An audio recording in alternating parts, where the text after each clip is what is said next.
So yo, what's up guys? Good afternoon sa lahat sa mga nag-aabang no sa update kay Joros Flores kung ito nga ba ay natagpuan na no. 14 days ngayon. So bagong lahat, gusto ko malamang batiin yung mama ni Joros Flores. Happy birthday. Happy birthday po sa inyo ma'am, and God bless. And sana ay matagpuan nyo na yung hinahanap ninyo. So ito po mga kaibigan no, may isang netizen mga guys ha. May isang netizen at tela bang concern no, concern talaga siya. Ito ay parte ng manggagamot sa Cavite. Hindi ko na sabihin kung anong sinabi niya no. Itong gusto ko lang iparating sa isang netizen kay Ma'am sige, tawagin natin sa pangalan Ma'am Cha no. Ma'am Cha, yung sinend niyo sa akin na mensahe para hindi malito yung mga netizen, okay, in-screenshot ko na lang at saka sinend sa mama mismo ni Joros Flores. Ito ay good news para sa kanila kung sakali no, at sana umaasa tayo.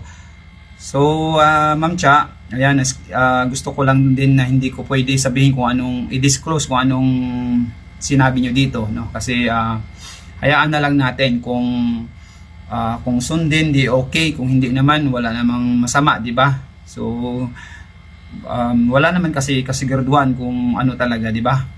Anyway, may mga kumakalat ng mga interview doon which is sa totoong nangyari ng mga sinasabi na kasama ni Toto Joro. So kumakalat na yan sa social media. Anyway, hinusgahan nga doon yung isa, yung naka-red yata na suot, na sabi tumatawa-tawa. Hindi mo rin maano kasi minsan kasi minor de edad, di ba? At saka bugoy na bugoy talaga. So ayun, nahusgahan ng iba at nagdududa. So mahirap din mag-judge na hindi ganoon ano yung ebidensya natin. So wala ring masama sa mga naghuhula, sa mga nagtatarot, sa mga manggagamot at kung ano-ano pa, no? Ano nila yan paniniwala. Pag sundin, okay lang naman, di ba? Kung hindi naman, wala namang masama. So mas maganda sundin lahat wala namang mawala kung susundin, di ba? Until na ma-prove, no? Malay mo totoo. Kasi maraming nangyari na ganyan kahit sa ibang lugar. Totoo yun, no? Hindi yun haka-haka. Kung hindi totoo talaga nangyayari. May existing talaga yun na ganun.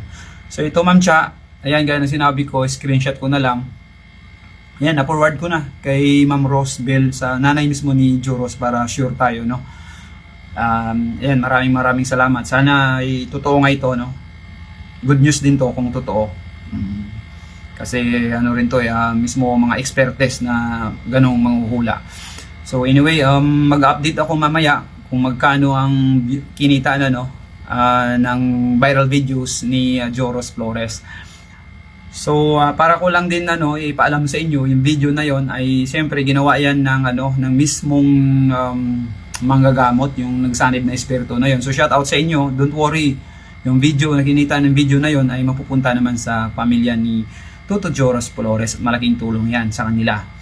So excited na nga ako kung magkano kinalabasan. Kasi hanggang ngayon nagaran pa talaga, malaki pa rin views. I think 8 million na.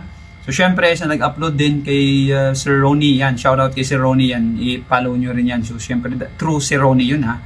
So ang ginawa ko lang naman, okay lang yung kumbaga kalibunhon kasi. Ibig sabihin, aklano na salita nila. So hindi naman maintindihan ng mga Tagalog na sumusbaybay. Yung ginawa ko lang naman, tinatranslate ko na bawat salita ng kalibuno na yun. Hindi nga ganun ka-perfect, pero okay lang, at least yung iba naintindihan at nasundan dahil ang dami nga nag-aabang na super viral talaga itong si Toto Joros Flores. So ayan, kinaklaro ko lang. So again, mag-update uli ako kung magkano yung kinita ng video na ito. Actually, nag-update naman ako lagi sa mama mismo ni Joros. So I think kasi kung dito sa i-video ko, papakita ko yung amount. Yung mga iba dyan, super hindi ko alam, nagme-message kung anong pinagsasabi, di ba? Ay, ibig kong sabihin is hihingi, mga ganun ba, something ganun. So which is hindi naman para sa inyo yan, para dun yan sa pamilya ni Joros Flores. So ayan, yun lang. Laging mag-ingat and God bless.